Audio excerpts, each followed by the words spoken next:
Cuando el mercado está difícil y es difícil vender, es cuando más importante es vender. En general, en los momentos difíciles, cuando menos creativos nos ponemos, porque nos asustamos, el cerebro se bloquea un poco. Entonces, si ya tenemos un plan para gestionar momentos difíciles, eso a lo que nos lleva es a poder directamente implementarlo. Siempre buscamos información para entender qué es lo que está pasando. Que es fácil poner la etiqueta directa de es que el mercado está difícil o que la situación está difícil. El problema es el precio. Empiezo a meterme en problemas. Lo mismo puede pasar si yo pongo rápido la etiqueta de mi sistema de ventas no está funcionando porque el mercado está difícil, cuando en realidad el problema es mi sistema de ventas. Cuando estás en crisis, tu mercado está jugando en modo difícil, ¿no? Y lo que pasa es que cuando estás en modo difícil no es que no puedes vender, simplemente es más difícil y tenés que ser mejor. En esta nueva situación, ¿qué está pasando con mis clientes? ¿Qué necesitan? ¿Y qué les puedo ofrecer que en esta nueva situación es un gran negocio para ellos y es un buen negocio para mí también? ¿Tenés tiempo? Simplemente no tenés tiempo que perder.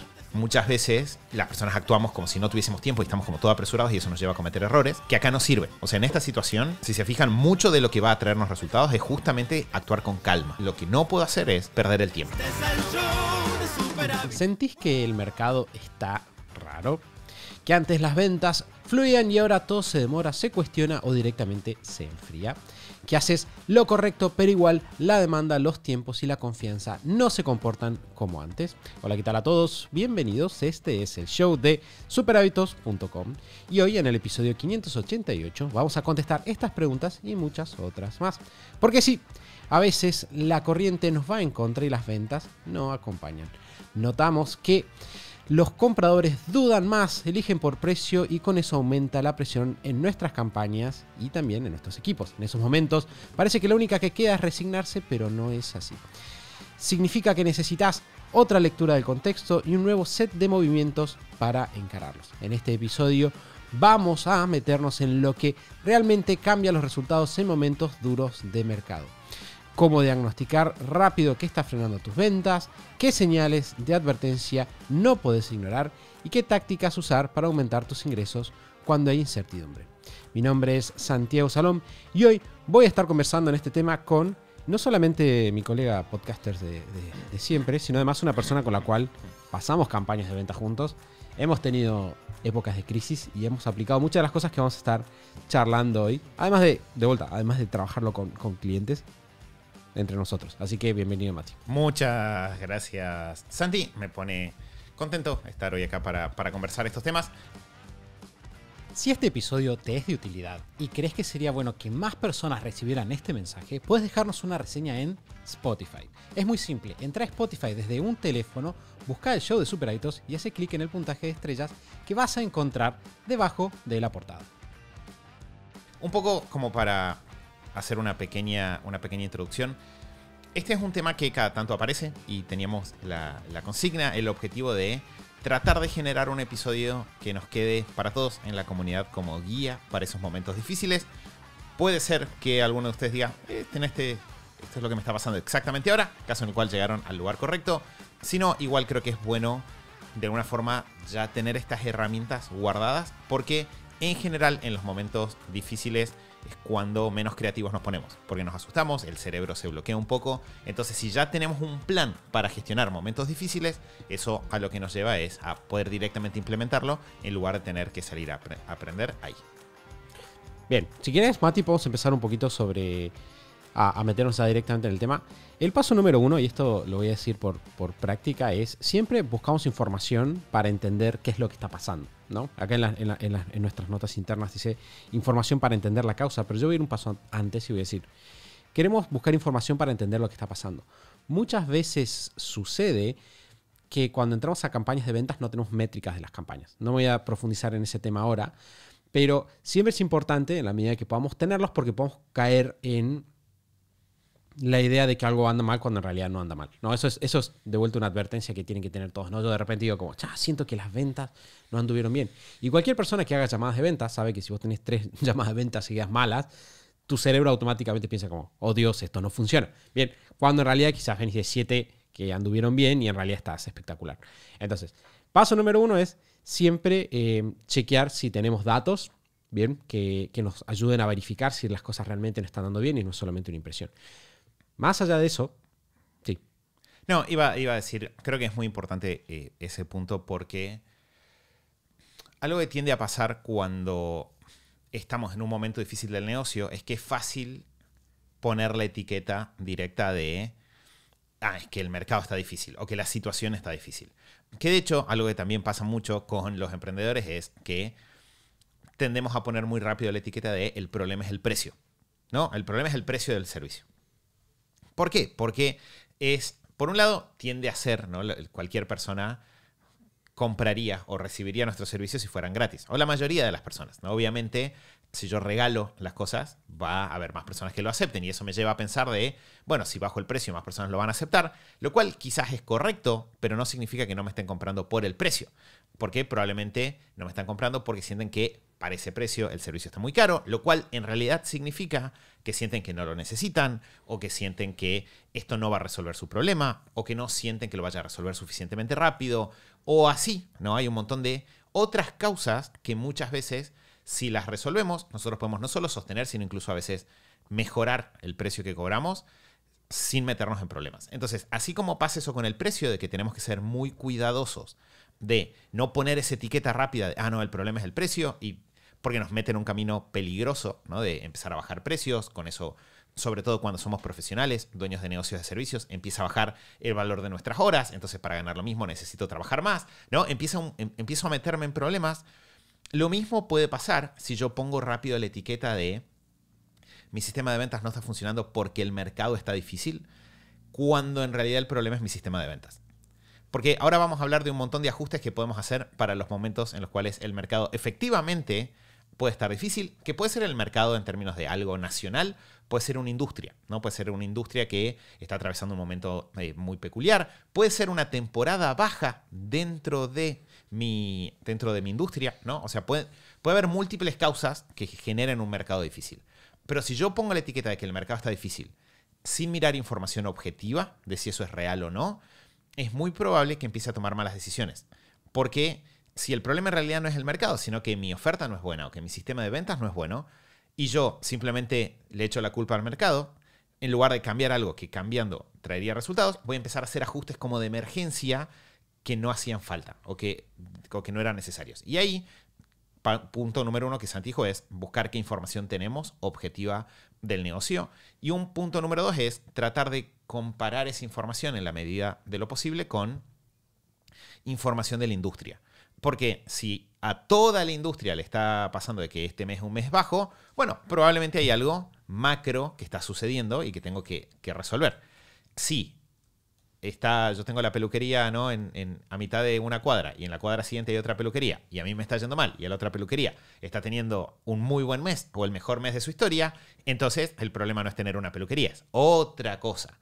Y si yo no logro, acá piénsenlo como un médico, ¿no? Si yo no logro diagnosticar correctamente el problema, lo que va a pasar es que voy a aplicar una medicina o ajustes que no son los correctos. Claro, que ese es un punto clave, ¿no? Porque de repente nosotros decimos, ok, tengo mis números, los tengo medidos y efectivamente ha habido, no sé, por ejemplo, una caída en la tasa de conversión. Quiere decir qué porcentaje de las personas, por ejemplo, hay distintas tasas de conversión en todo embudo, pero es decir, qué porcentaje de las personas con las que hablo efectivamente me compran. O veo que, no sé, la cantidad de plata que me compra cada venta es menor, ¿no? El ticket promedio bajó. Entonces digo, bueno, objetivamente, Santi, lo tengo chequeado, acá esto está sucediendo. Lo siguiente que queremos ver es empezar a buscar información respecto de si esto me está pasando a mí o le está pasando a todos. ¿Bien? Porque, de vuelta, si me está pasando a mí, habla de que tengo que empezar a mirar un poquito para adentro. Ahí, súper importante, siempre estar atento a lo que con Mati nos robamos de nuestras épocas de básquet, que es evitar los errores no forzados, ¿no? El error no forzado es cuando vas caminando y picás la pelota y te rebota en el pie y se sale afuera de la cancha. Claro, no había un defensor que te estaba poniendo presión, no es que alguien hizo una cosa genial, simplemente vos cometiste un error porque no fuiste prolijo en tu forma de hacer las cosas. No se lo puedes atribuir a nadie más que a simplemente tu falta de atención o de pericia. Claro, que podemos, si querés, como para bajar a tácticas específicas, mirar un par de cosas. Voy a buscar la definición de error no forzado para ver si hay una mejor explicación. De 10. Bueno, creo que algunos errores, cuando estamos hablando de ventas, algunos errores no forzados son, por ejemplo, hicimos un cambio en la segmentación o estamos apuntando a personas distintas. a las que normalmente trabajamos, y eso puede ser un error forzado en términos de que, che, cambiamos la segmentación, ahora estamos con otros clientes que no eran los de antes, o no estamos hablando con las personas adecuadas. Claro, decir, hay un problema en el mercado porque yo no convierto igual. Cuando dejé de venderle al mercado al que siempre le vendí, para el cual estaba diseñando una oferta, y estoy tratando de vender en otro mercado, en realidad ahí el problema no es, o el problema más probable no es el mercado, el problema más probable es que estoy llevando una oferta a personas para las cuales esa oferta no está pensada. Claro, sí, estamos pensando cuando hablamos de errores forzados es todas esas prácticas, no tener todas las prácticas de venta típicas en un estado ok. No, por ejemplo, decir, che, no tengo una buena presentación de venta, no te digo la mejor presentación del mundo, una presentación ok. No estoy haciéndole seguimiento después de la venta a las personas con las que hablo. Bueno, ese es un error no forzado. No estoy, por ejemplo, teniendo algún nivel de urgencia o escasez en términos de hay un tiempo límite en el cual la persona puede acceder a supongamos que tiene un descuento, o no hay una cantidad de cupos determinados. No. Sí, o no estoy haciendo seguimiento a las ventas que hago, ¿no? Que ese es también un error frecuente. Acá Santi dice que un error no forzado es un fallo que comete un jugador por su propia ejecución deficiente en una situación donde no está bajo presión del oponente. Claro, en este caso habría algo de presión quizás. Pero bueno, es un buen ejemplo para entender de que no es que estamos en una situación de, no, es que estoy justo con el competidor enfrente y cometí un error, sino estamos ejecutando la venta y no estamos haciendo todo lo que deberíamos hacer. Exacto. Que ahí, o sea, tomando esto que dice Santi, fíjense que lo primero que queremos hacer es un buen diagnóstico. Un buen diagnóstico de si la situación es, cuál es la situación que está originando el problema, si en cualquier situación yo lo que quiero hacer es asegurarme de yo estar haciendo las acciones básicas saludables para trabajar. Y creo que ahí, Santi, entra un poquito una cuestión filosófica que es muy importante tener presente en estos casos, que es cuando el mercado está difícil y es difícil vender, es cuando más importante es vender, ¿no? O sea, y eso es importante porque es como que hay algún chip, creo que, de quien de alguna manera no tiene mucha experiencia gestionando un negocio, o que quizás, de vuelta, es un profesional que es bueno en su profesión, nunca tuvo un poco de formación en gestión del negocio en sí. Puede pasar que yo diga, este es un mal momento para vender, o sea que lo que tengo que hacer es no vender. Pero ahí, ¿qué es lo que va a pasar? En un mercado que se pone difícil, donde de repente hay menos... Hay que recordar que un mercado que se pone difícil nunca es un mercado que desaparece, ¿no? Santi siempre daba en conversaciones internas este ejemplo, ¿no? De incluso en situaciones donde la economía colapsa, la gente sigue comerciando por más que la moneda no funcione, ¿no? O sea, si la economía mañana colapsa y los bancos centrales cierran, pasado mañana va a haber oportunidades de hacer negocios igual. Porque igual va a haber alguien que necesite algo, igual va a haber alguien que tenga un problema, igual va a haber personas que, no sé, van a necesitar procesar esta situación. Entonces va a haber oportunidades igual. ¿Qué es lo que pasa? Es que en un mercado, cuando hablamos de mercados difíciles, hablamos de mercados donde de repente la cantidad de transacciones disminuye, o la cantidad de personas realizando transacciones disminuye, porque hay muchas personas esperando a ver qué pasa, ¿no? Donde los plazos de decisión se vuelven un poco más largos, porque las personas tienen dudas, pero nunca el mercado desaparece. Entonces, si hay menos cantidad de ventas que se van a realizar, o ventas que va a ser un poco más difícil concretar, lo que me pone en la mejor posición posible es ser de las personas que están vendiendo en ese momento y de que están vendiendo con eficiencia en ese momento. Y eso me asegura que voy a, de vuelta, terminar en la mejor situación posible, que nunca va a ser la situación en la que estaría si simplemente el viento corriera a favor. Pero no estamos tratando de lograr eso, estamos tratando de gestionar una situación de crisis. Entonces, queremos obtener lo mejor posible en esa situación. Claro, creo que un tema clave es cuando estás, a mí me gusta decirlo de esta manera, cuando estás en crisis en tu mercado estás jugando en modo difícil, ¿no? Claro. Para todos los que jugamos juegos de videojuegos en algún momento Hoy de hay nuestra muchas vida. analogías de nuestra adolescencia. Exacto. Estás jugando en modo difícil, ¿no? Y lo que pasa es que cuando estás en modo difícil no es que no puedes vender, simplemente es más difícil y tenés que ser mejor, ¿no? Y quizás para una mejor performance tenés los mismos resultados que en un buen mercado tendrías simplemente por estar ahí. Ahora, cuando decimos de buscar información, la información más clave, una vez verificado que es un tema de mercado, la información más clave que necesitamos nosotros es la información de los clientes. Necesitamos información de dónde están los clientes, qué problemas tienen ahora y cuáles son sus prioridades. Bien. Me acuerdo hace muchos años leí un libro de negociación que me gustó mucho, que se llama Trato Hecho, que no se consigue en Kindle hasta donde he buscado por lo menos. Y me acuerdo una temática clave que después vi que es una temática de todos los libros de negociación en general, que era que mientras más información tenés, más poder de negociación acá está tenés. la tapa, el de Gary Carras. Exacto. Que hay otro Gary Carras, que creo que es su papá, que también tiene libros de negociación. Dato de color. Pero no es el libro, no es el mismo libro. El tema es que de hecho un libro de negociación, hay un Carras que tiene un libro de negociación que es súper recomendado, que no es este que estoy diciendo yo, que es otro. Pero está bueno también. Dentro de eso, queremos buscar información. Yo creo que hay algo que es clave es iniciar los puentes de conversación con el cliente y hablar. Es decir, si yo, por ejemplo, el otro día estaba en una llamada con un caso que vos conocés, que eran de unas personas que hicieron unas campañas para un cliente, que era una organización, y de repente hubo un cambio político en la organización y le dijeron, mira, no tenemos plata, no lo vamos a hacer, ¿no? Y la pregunta que me hacían era como, ¿qué decís, Santi? Me dijeron que no tienen plata, deberíamos ir igual a la reunión. Y yo le dije, 100%, si no tenés nada mejor que hacer, Claro. o sea, si no estás, no puedo más de clientes, pero si vos tenés capacidad operativa, andá y escuchá. Y hacé muy buenas preguntas. Porque cuando vos sentás a una persona y sos bueno escuchando, las personas te cuentan, ¿no? Y le puedes preguntar, bueno, ¿cuáles son tus principales dolores? ¿Qué pasó? ¿Qué no te gustó? ¿Qué te serviría? ¿No?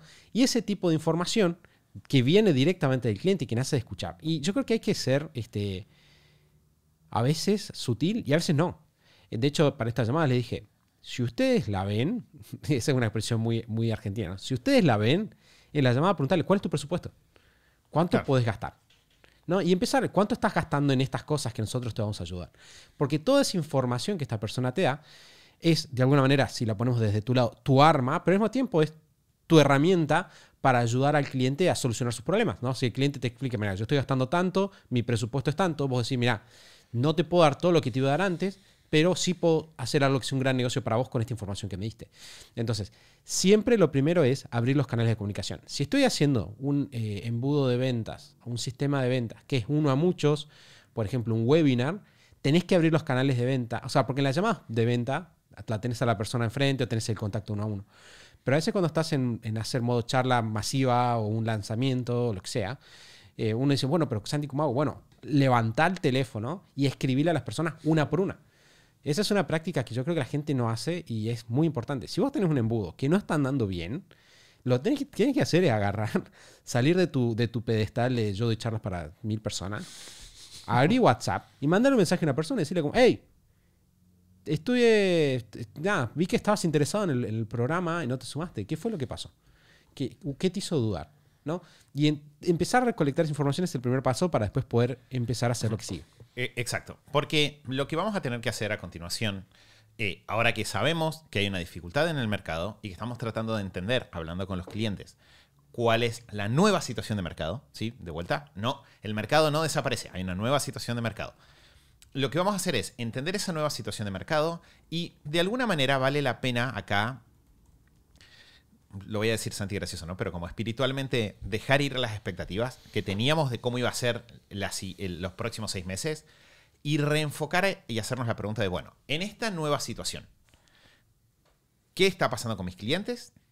¿Qué necesitan? ¿Y qué les puedo ofrecer que en esta nueva situación es un gran negocio para ellos y es un buen negocio para mí también?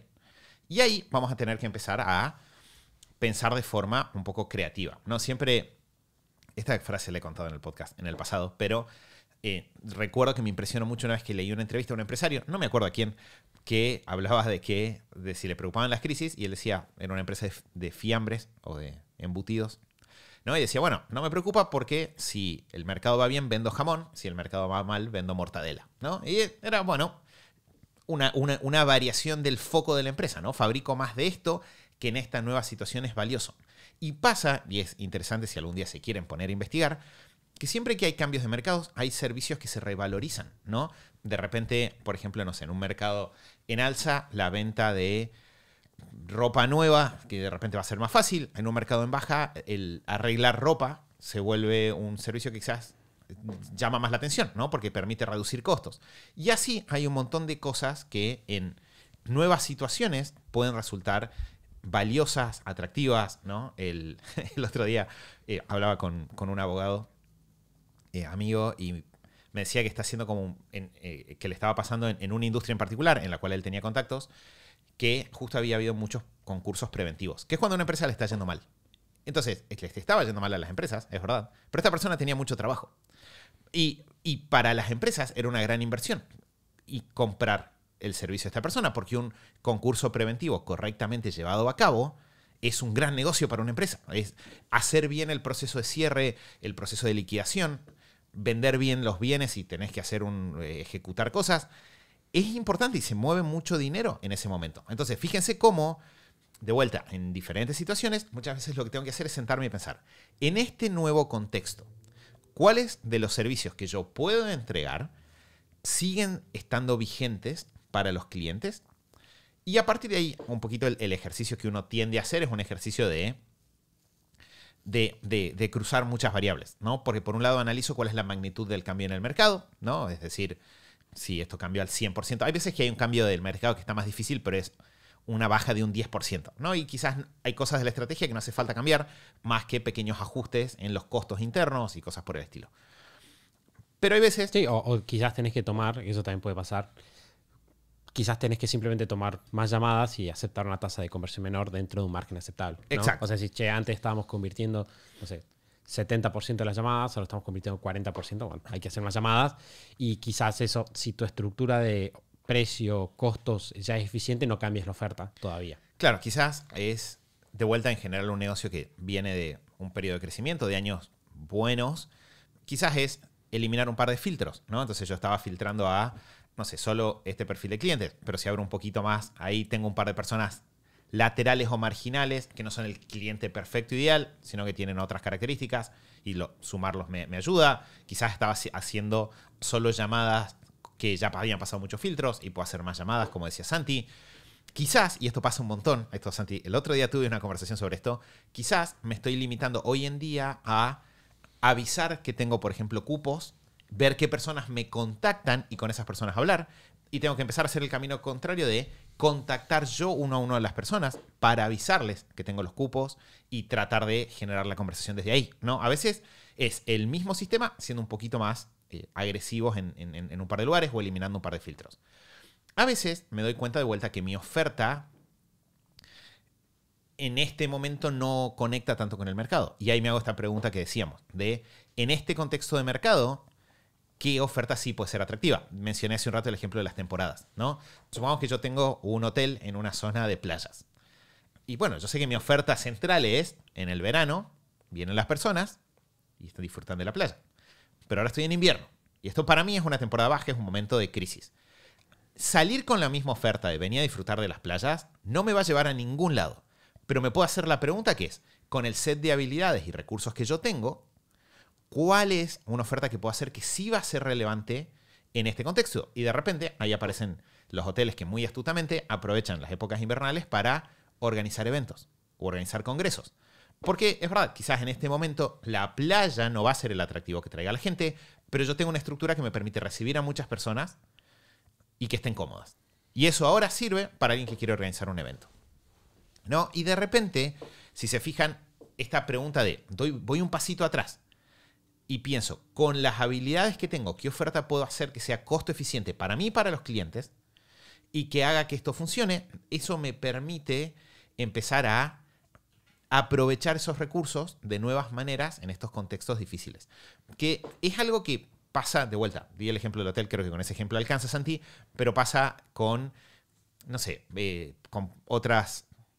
Puede pasar con cualquier profesión, de maneras diferentes. No quiero ponerme redundante con los ejemplos. Creo ¿Vamos bien que, hasta acá, Santi? sí, creo que también como para sumar ahí, siempre, o sea, un elemento clave también es la comunicación, ¿no? Cuando vos, o sea, si yo tengo que decirlo, en mi experiencia, y esto es 100% hábitos, para los vendedores, o sea, para los emprendedores que no son nativos vendedores, que son la mayoría, a veces vender es incómodo, entonces cuando nos dan una vía rápida de salida a la venta, la esquivamos, ¿no? Por ejemplo, bajar el precio es lo que decíamos más temprano. Porque yo digo, hay crisis, listo, bajó el precio, ¿no? Y una parte de nosotros dice, voy a ganar menos, pero una parte de nosotros también está más cómoda, ¿no? Vendiendo más barato que peleando el precio o siendo más agresivo en la venta. De la misma manera, yo creo que siempre queremos ver y chequear antes de cambiar las ofertas, si ya tenemos buenas ofertas, ya si la oferta está bien armada, ¿no? Si la oferta no está bien armada, bueno, es un error no forzado y simplemente deberíamos haberlo visto al principio. Pero si la oferta está bien armada, yo creo que siempre agotaría las instancias antes de adaptar la oferta, en términos de chequear si de vuelta es simplemente una cuestión de cambiar el sistema de ventas en términos de llegar a más personas y a tomar una pérdida en la tasa de conversión y quizás mantienes el sistema de ventas, simplemente lo amplificás y sabes de que el margen va a ser menor. O cambiar la comunicación, que era un poquito lo que estamos hablando, ¿no? Si el cliente tiene de repente otros problemas, es muy importante entender, bueno, cuál es la narrativa. Yo siempre uso mucho esta palabra para hablar de marketing, quizás porque nos gusta leer mucho. Pero cuál es la narrativa o la historia que la persona tiene en su mente y cómo lo que nosotros estamos diciendo de nuestra oferta encaja ahí, ¿no? Es muy importante ajustar la comunicación a lo que el cliente está pensando, ¿no? Si de repente el cliente, voy a decir un escenario, tengo un cliente en una industria que no está en crisis ahora, pero estamos todos atentos a que puede haber una crisis el año que viene, entonces estamos todos comprando menos, ¿no? Y de repente, o sea, no es que la plata no está, eso lo averigüé, entendí que el problema es que hay un temor, entonces yo no voy a ajustar mi oferta y vender una oferta más barata necesariamente, que de vuelta es una reopción como dijo Mati, sino quizás primero lo que tengo que hacer es evaluar, bueno, ¿puedo yo cambiar la narrativa de oferta para explicar por qué en realidad ahora sí es un momento para comprar? Porque cuando la competencia no lo está haciendo. El otro día trabajamos con Mati, con un emprendedor, que nos contaba cómo él creció mucho invirtiendo en publicidad cuando otros no invertían en publicidad, ¿no? De hecho, literalmente era la historia de una persona que invertía, que no solo que no bajó su presupuesto de publicidad, sino que lo subió en las peores épocas de la industria y capitalizó mucho crecimiento los años siguientes. Entonces, claro, porque si lo pensamos, ¿no?, con una lógica bastante simple, en un momento donde el resto deja de hacer publicidad, si yo tengo la espalda financiera para hacerlo y hago publicidad, lo que pasa es que los clientes van a ver casi exclusivamente mi publicidad. Y eso me va a permitir ganar mucho reconocimiento de marca, probablemente a un costo más bajo, porque no estoy compitiendo con otros por los mismos espacios. Y de repente ese reconocimiento de marca lo compré muy barato y cuando el mercado se reactiva, yo ya tengo el reconocimiento de marca, ya tengo ese posicionamiento, quizás hasta ya tengo los leads, los contactos, los vínculos con los lugares para publicitar y entonces de repente arranco y estoy bien parado en ese momento. Claro, pero el punto clave ahí es si yo le tuviera que haber vendido un servicio de publicidad, por ejemplo, a este emprendedor o a otros emprendedores que están quizás recortando su presupuesto de agencia de marketing, le podría haber dicho, mira, es normal que en épocas de crisis vos recortes. ¿Y qué es lo primero que recortas? Esto. No, podría ser con formación, ¿no? Es un chiste corporativo que lo primero que se corta cuando hay crisis es formación, porque es como un costo que no tiene, digamos, como un retorno inmediato. Entonces, yo decía, mira, probablemente estés tentado de recortar este costo.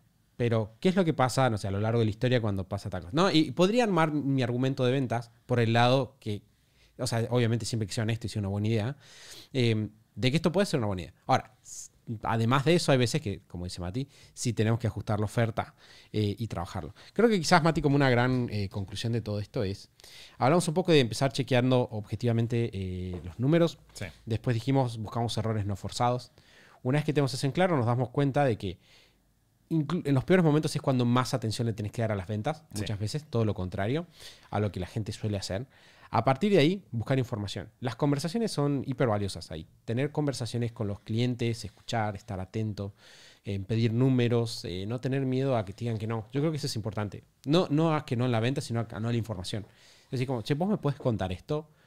Y te dicen, no te puedo contar. Y está bien. Ok, pero lo importante es preguntar. Y a partir de ahí, decir, bueno, puedo mejorar mi sistema de ventas, la comunicación, para que esté acorde a la nueva información que tengo.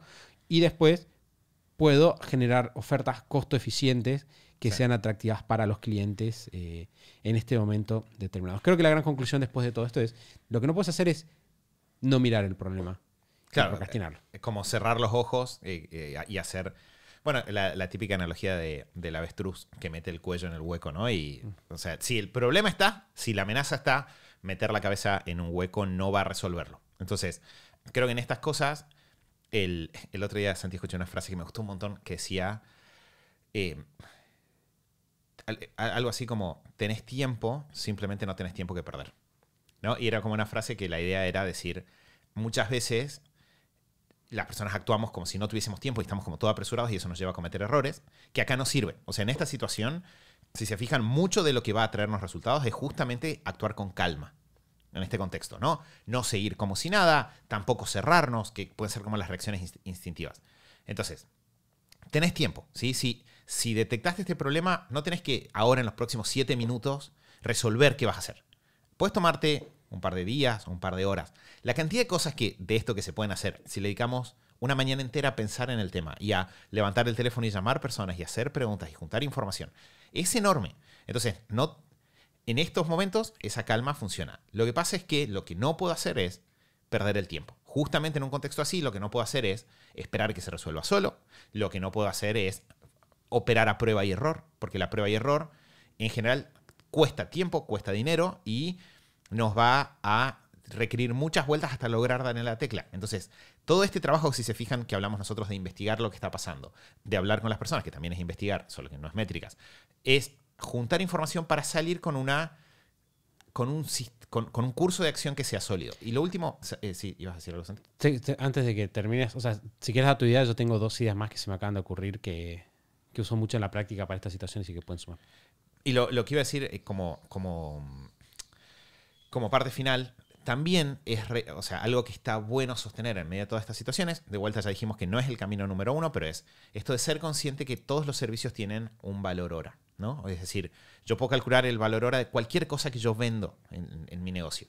Entonces, si yo hago estos ajustes, algo que para mí sí es bueno es tratar de defender el valor hora lo más que se pueda, ¿no? Obviamente, si alguno de ustedes me dice, Mati, no tengo plata para pagar el alquiler y darle de comer a mis hijos mañana, ¿acaso no puedo bajar el precio en ese caso si tengo una persona que sé que me va a comprar bajando un poco el precio? Y la respuesta es, bueno, si estamos jugados por jugados, sí, hagamos eso y resolvamos el resto de los problemas pasado mañana. Lo que pasa es que si abordamos esto de forma proactiva, normalmente lo que vamos a poder hacer es hacer versiones de las ofertas que sigan permitiéndonos a nosotros estar bien, ¿no? Estar saludables desde el punto de vista financiero y de tiempos del negocio y que funcionen. Entonces, esto de calcular las cosas, pensar lo que estamos haciendo, pensar que estoy vendiendo y no hacerlo desde la desesperación, sino desde una estrategia, creo que es la parte clave. Creo que, ¿sabes qué 2 cosas, Mati, quería sumar antes de que vamos a la super pregunta? Que creo que están buenas. La primera es, tírate en esta época, si estás escuchando y te lo estás tomando personal, tírate mucho a las conversaciones. Yo creo que ese es un consejo genérico clave. Lo dijimos, o sea, estuvo muy implícito en todo lo que dijimos, pero las llamadas de venta y las conversaciones presenciales es lo que mejor convierte a venta. Entonces, ir a lugares a simplemente hablar con las personas es una gran inversión de tu tiempo especialmente si son ex clientes y cosas así, ¿no? Sí. Y la segunda colegas, para la parte esta que decíamos al comienzo. Sí, y la otra es poner un número a tu objetivo de supervivencia. Sí. Esa creo que es otra clave, ¿no? El otro día estaba en una sesión con una persona que habló con vos, después habló conmigo a la tarde, y que tenía que vender un proceso de mentoría. Y me dice, te estoy pensando como un par de iniciativas de marketing. Y me tiró un par de ejemplos. Y yo dije, ¿cuántas querés vender? O sea, ¿cuál es el número que estamos tratando de conseguir? Y me dijo, quiero vender, eran 10. Y digo, bueno, en realidad probablemente en 10 lo podemos cerrar en mandar mensajes uno a uno a los clientes. Sí. Y ya está. Entonces pues está pensando, no, voy a hacer me pasó, está muy bueno que lo digas, porque me pasó con otro, creo que es otro, por estas son 2 personas las que yo estoy pensando. Me pasó lo mismo el otro día de, bueno, ¿cuál es el número que te falta para decir esta situación no es una crisis? Y era algo que completamente se resolvía sin una acción compleja, sino que era, bueno, para esa cantidad es ponerte a mandar mensajes. Claro, que ese es el tema. O sea, si voy a salvar, o sea, es muy difícil. Hay una frase de la filósofa argentina Guada Salom que me encanta, que dice que cuando más grande es el desafío, menores sentimos nuestros recursos. Ponerle un contorno al desafío y decir, bueno, estamos complicados con las ventas, estamos en un mal mercado. ¿Qué tenemos que lograr? No es lo mismo decir, tenemos que mejorar las ventas y salvar los años para siempre, que decir, necesito 300 ventas, necesito 200 ventas, necesito $50,000, $100,000, $10,000. No, porque muchas veces cuando te dicen, necesito, no sé, es que muchas veces es el tema, no, necesito $15,000 para pagar sueldo. Okay. Bueno, resolver $15,000 es distinto, porque incluso puedes caer otro recurso, que es como, ¿sabes qué vamos a hacer? Vamos a ir vendiendo esto y tenemos el plan B de que pedimos una financiación puente y la zafamos, ¿no? Y de repente, o sea, podés manejarlo específicamente cuando tienes un objetivo. Cuando es genérico, es más difícil. Bueno, Mati, vamos a la super pregunta. Este es de Romy Jorgiev. Dice, chicos, espectacular el episodio, gracias siempre. Quiero saber qué me recomiendan para cuando no tenemos un momento en la mañana para poder desarrollar la rutina de la mañana. Me pasa que mi día inicia a las 5 a.m., donde me despierto y ya tengo que salir a iniciar el día. Y regreso en la tarde, me pasa que como nombraron se me olvidan cosas en el camino y se me va haciendo más difícil la constancia sumado a los días en los que el cansancio está más presente. ¿Qué se hace más difícil ahí? Gracias desde ya por sus recomendaciones. Creo que ahí... A ver, creo que hay dos posibles caminos. Voy a decir el quizás menos atractivo para empezar, pero que es una opción simple y es... Siempre con estas cosas, una tentación es ir a pensar algo muy extremo, ¿no? Como no tengo tiempo a la mañana porque me tendría que levantar a las 4:30 de la mañana, ¿no? Y quizás lo que sí puede funcionar es levantarte 15 minutos antes, ¿no? Levantarte un poquito antes, dormirte un poco más temprano, despertarte un poquito antes, porque si estás acostumbrado a levantarte, que era 5:45. 5. Bueno, si estás acostumbrado a levantarte a las 5, probablemente levantarte 5 menos cuarto no va a ser tan dramático como suena levantarse a las 5 menos cuarto, porque eso ya es. Y ahí tenés un primer camino, ¿no? Que es, podemos hacer ese ajuste adecuado a nuestros horarios. Dicho eso, coincido en que, en la respuesta imaginaria que estoy escuchando, que es 4:45 no es aceptable, Mati, ¿qué más puedo hacer? Y ahí lo que a mí se me ocurre es, en general lo que vamos a buscar es, dentro del día, ¿cuál es el primer momento en el cual yo tengo la posibilidad de darme un espacio? Y recuerden lo que dijimos de rutinas de mañana, de 5, 10 minutos, 15 minutos como mucho, para reagrupar, ¿no? Y quizás yo me levanto a las 5:45, salgo, llevo a los chicos, no sé, llego a la oficina. Después de que llego a la oficina, tengo que atender siempre los urgentes que tengo ahí. Y quizás vos sabés que a media mañana, después de atender la primera tanda de urgentes y hacer la reunión de comienzo del día en la oficina, hay un huequito, que es donde normalmente te preparas un café, ¿no? Donde normalmente tenés un momento que te sentás en la oficina y podés estar tranquilo. El otro día hablaba con unas personas sobre esta rutina de oficina, ¿no? De llegar, prepararte un café y en algún momento de la mañana puedes abrir el diario, ¿no? Era como ese... Bueno, detecté ese primer momento de tranquilidad y ahí metés esta rutina. Que puede ser que sea media mañana, puede ser que sea el almuerzo, ¿no? Puede ser que sea antes de salir al almuerzo o al volver del almuerzo. Si no hubiese ningún momento hasta que volvés a tu casa, puede ser al volver a tu casa. ¿Sí? Lo importante es, en el primer momento que tengo y que puedo sostener con una cierta constancia, tratar de meter ese ratito de, bueno, si querés pensarlo no como tu rutina de mañana, sino como tu rutina de realineación, ¿no? En el momento del día que sea, es como un momento donde me alineo para las siguientes 24 horas. Y ahí de vuelta, con todo lo que hablamos de rutina de mañana, de empezar pensando un poquito en qué necesitamos nosotros a nivel personal para, o cuáles serían los hábitos que nos ayudarían mejor a lograr esa realineación a nivel personal. Bueno, Mati, vamos entonces a cerrar este episodio acá. Espero que este sea un buen plan de acción. Específicamente, creo que algo que me gustó del episodio es que esto retoma muchas situaciones reales que hemos vivido en las últimas semanas, me parece, de personas preocupadas, personas pensando en esto. Y es interesante porque en muchos casos no había crisis, no había cambios reales como tal, ¿no? Que también es de vuelta un escenario que siempre hay que contemplar. Bueno, gracias, Mati, por tu tiempo. Gracias a vos, Santi. Quedamos atentos, dudas, preguntas. Sabemos que es un tema sensible. Lo que necesiten, nos escriben. Vamos a también estar escuchándonos nuevamente el próximo lunes en el episodio 589 del show de Super Hábitos. Chau, chau.